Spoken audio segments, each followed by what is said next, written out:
Hey guys, what's good? My name is Cap One, the Hype One, and today I'm here with you for the first ever episode for something called NDP on the Go. Limb by limb, I'm gonna chop them down. The next one, it's something underground in it.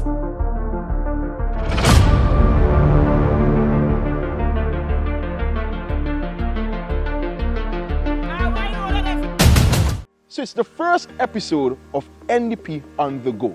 This isn't a in the house, in the office, sit down, speak about it. No, we're going to take you and put you in the communities so you can see the real problems, the real solutions that we are speaking about. You're probably wondering, where exactly are we? Well, we're in the community of Dickson, in the constituency of North Windward. That's right, home to our very own dynamic, powerful, hard-working Senator Siobhan John. And for this election, we plan to bring it home to NDP. And here we have with us our very own Senator Siobhan John. Hello, how are you doing? Good afternoon. I am fine. I'm well. I'm happy. I love that. I can see that glow on your face. You're always a genuinely happy person, aren't you? Yes. Yes, I love that. So welcome to NDP on the Go. This is our first episode. Right now we're in the community of Dickson, right?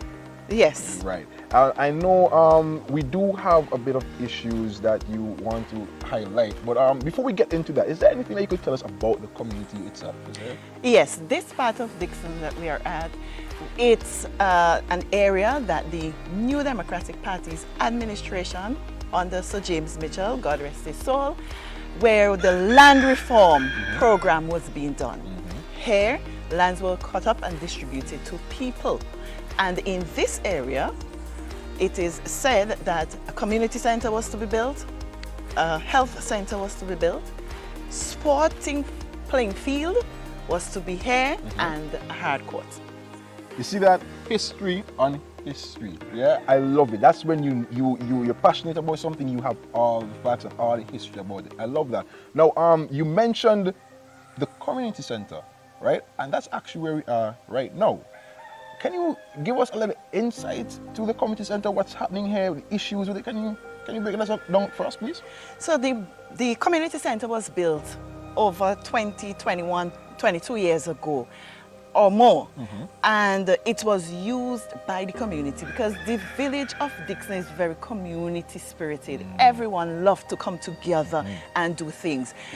When the community center was built, it was used for a number of things. Arts, it was used for skills training, it was used as a wedding reception hall, it was used for training of any little thing that was happening in the community, because this was the center of activity in the community of Dickson, the hub. But this is the state of it now. Can you imagine, for 20 years, nothing has been done in this community to this community center? Waste of resources, waste of the skill of people. People are crying out for something to do, and this is where they could have done something. But the government has not seen it fit to do anything to this community center.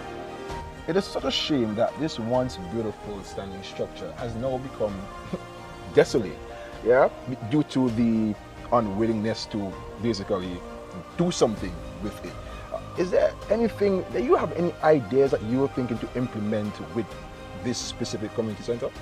You know, Dr. Friday gave us the youth guarantee plan, and he said if you're not earning, then you must be learning. This is what we are going to try to get here. It must be a place where activities can happen, where people can come, get their skills, where we can get an innovation center upstairs.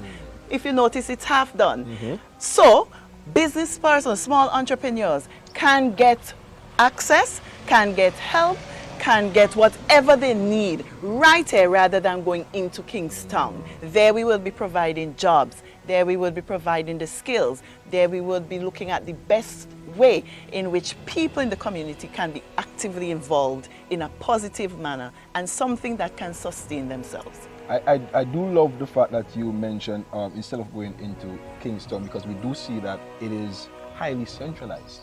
Yeah, and is that something that you're looking into in hopes of to try to decentralize these things as well with this community center? Very much, and not only in Dickson but in North Windward on a whole. Decentralization must take place, and that is the hope of the people for North Windward under Chevron John leadership. Love that you mentioned skills, Senator John. I love that you mentioned skills. Is there any specific ones that you want to get into? Will you probably give us some examples of different skills that you have in mind that could be taught here at the community center? Well, the first thing, if we are going to focus on tourism, which is one of the main pillars of the New Democratic Party's plan for our country going forward, we have to look at what we have local, so our resources here. And the people up here are very skillful. So we can have basket making. We can have where you can learn how to make your fudge, your sugar cake, going back to the roots of those things, because we want tourists to come here and enjoy our local, whatever we have to offer, whether it be cuisine or whether it be in art or whether it be in craft. Moreover, we are also looking at information technology. Right. So therefore, web designs will be offered here. These are the things that, we want to make sure that the people are exposed to. Moreover, we talk about our innovation hub.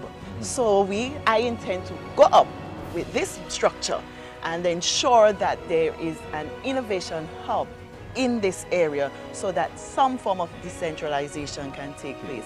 People no longer have to run into Kingston to get the little packaging, to get the little labeling. We don't have to do that. It will be right here. All such very strong points, Senator John. I'm really loving the direction that you're taking here. I know Dickson has a lot to offer, the community, the constituency. How about we take a more look around, yeah? Very well.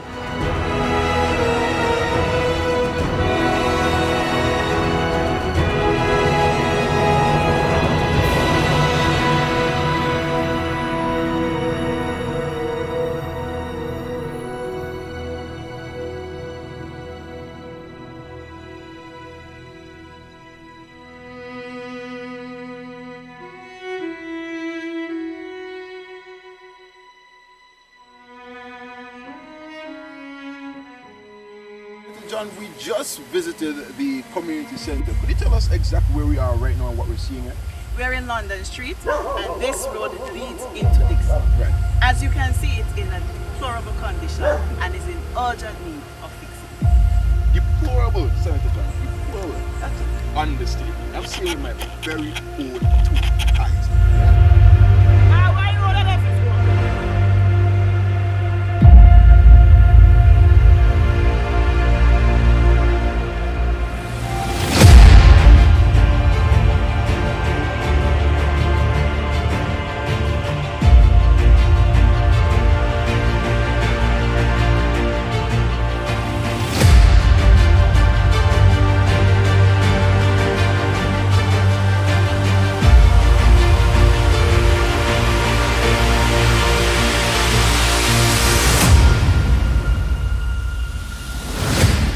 Right now we're at Roberca, more specifically the bridge here at Lady Jane River, which was impacted by one of the floods, and to this day there hasn't been much done about it. I'm going to hand you over to Senator John and Mr. Johnson so they can expound more on these happenings. This Lady Jane Bridge was damaged over 10 years ago, very long time. Quite some time ago. The only quick fix are the two ends where stones were being placed. These stones, these are massive boulders that were placed there. I'm not sure exactly why. I guess it was to deter traffic from taking the usual route straight to the bridge. Because what has happened effectively is that the bridge has been reduced to a one-lane bridge. And this, of course, disrupts the traffic. Once you're coming from one end and something is approaching, you must stop in order to allow the oncoming traffic to flow through. But this is neglect, total neglect by the government for the people. ridiculous and dangerous. Because think about what can happen at night. We intend to do fixing of these infrastructure when they are needed at the same time. And there you have it, our very first episode of NDP on the Go. We want to give a special thank you to Senator Siobhan John for being here with us and highlighting the issues here in the North Windward constituency. And of course, thank you to the viewers, thank you to supporters. Yeah, remember to share, and if you have an idea of any community, if you want us to be in your community to highlight some of the issues in your constituency and community, leave a comment in the comment section. All right, and we will be there. This is NDP on the Go. My name is Cap One, the Hype One. Oh.